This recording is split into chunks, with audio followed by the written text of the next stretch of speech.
Do you know what you call a group of Easter bunnies in a row, all jumping backwards? A receding hairline.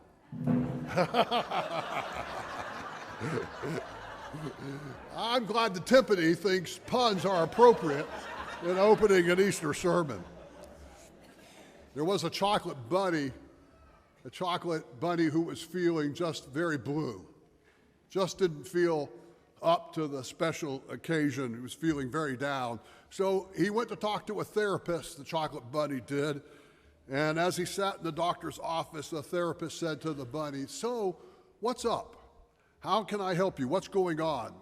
And the chocolate bunny said, "I don't know, doc. I just feel hollow inside." I didn't get a bang on that one. Yeah. For many readers, Mark's report of the Easter morning seems to be a bit hollow. Mark's gospel raises the question, where is Jesus?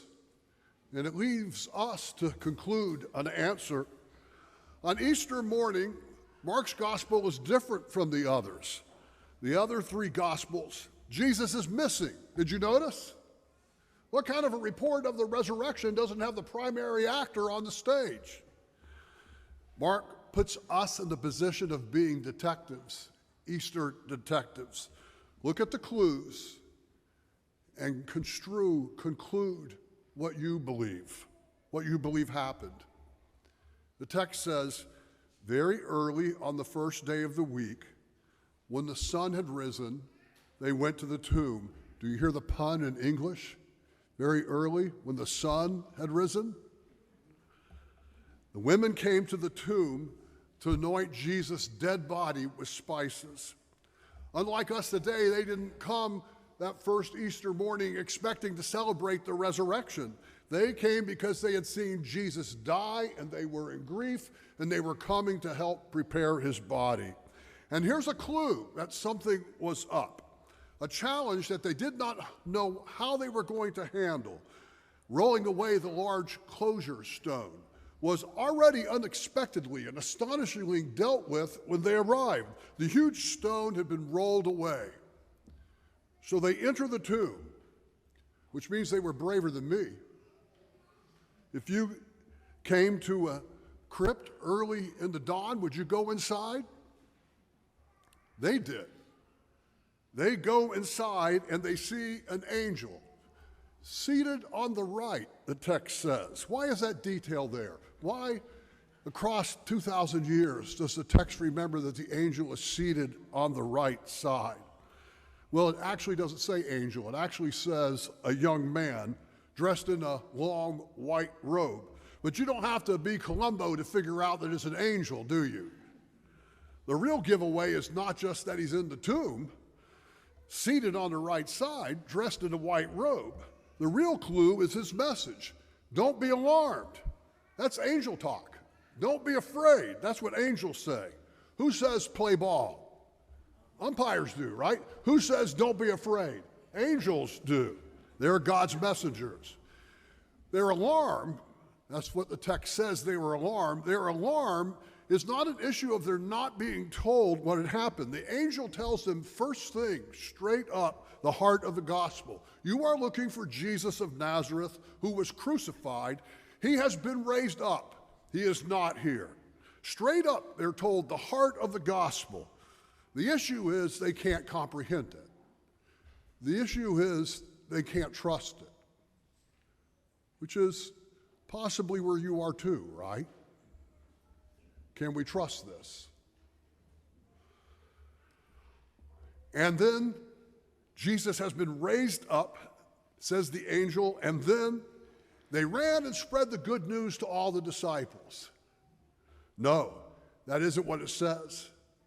Mark is a furiously honest reporter, and Mark's gospel says they fled in terror and they didn't tell anyone because, frankly, they were very afraid. This is a clue, Easter detectives. This is a part of how we know we are hearing an honest account of the event.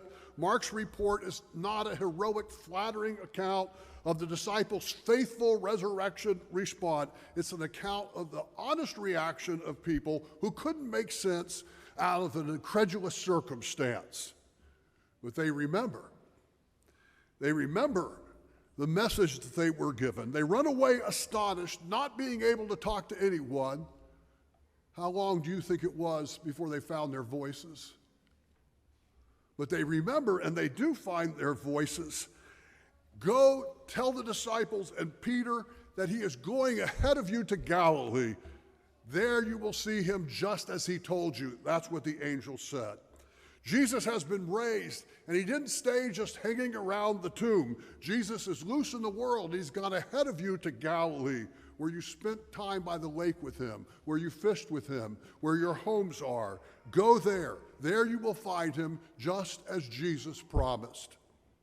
The phrase "has been raised" is a clue. That phrase is a clue because we've heard that phrase before in Mark. Sometimes I feel like I've been repeating it all went long. Haven't you heard me say it before? Jesus said, "When I am raised up." All right, he said that before in Mark. Didn't you hear that and see that clue earlier? Now, Emily hates it when I do that. If we're watching a mystery show together and in a seemingly innocuous moment, the camera spans across the room and pauses for just a moment on open window or vase that's tipped over, I'll say, "Aha, aha, see that clue? That means," and she'll say, "Stop that." You figure it out, and then you want to give the plot away to me and spoil it. Just keep it to yourself, Inspector Gadget. But I'm telling you, I don't want to spoil it for anybody, but "has been raised" is a clue. God did this. That's what it's telling us.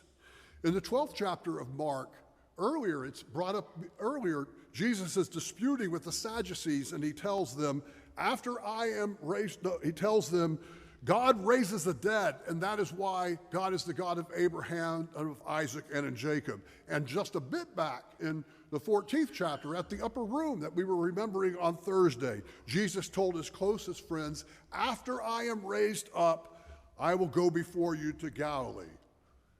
Yeah, he said that, but we didn't know he meant raised from the dead. Yes, that is what he meant. It wasn't a metaphor. It's not a surprise that you should wonder where Jesus is. Even his disciples are not prepared for it. The possibility is so incredible that amongst his closest friends, they are not able at first to even imagine it. Now, at the end of the gospel, the angel in the tomb says to them, he has been raised. He is not here. But go tell his disciples that he is going ahead of you to Galilee. There you will see him just as he told you. Mark has crafted the narrative of his memory of the resurrection very artfully here. He didn't simply forget to include Jesus in this last scene. What Mark believes is that Jesus has been lifted up, raised up by God from dead to life. Mark wants you to reach that conclusion also. Mark wants you to see the evidence and conclude the truth and trust it. God raised Jesus from the dead, and Jesus goes before us, ahead of us.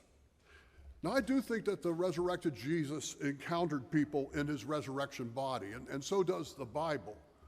Paul writes in 1 Corinthians that Pastor Nicole read just moments ago, probably the earliest witness we have, very close to the event.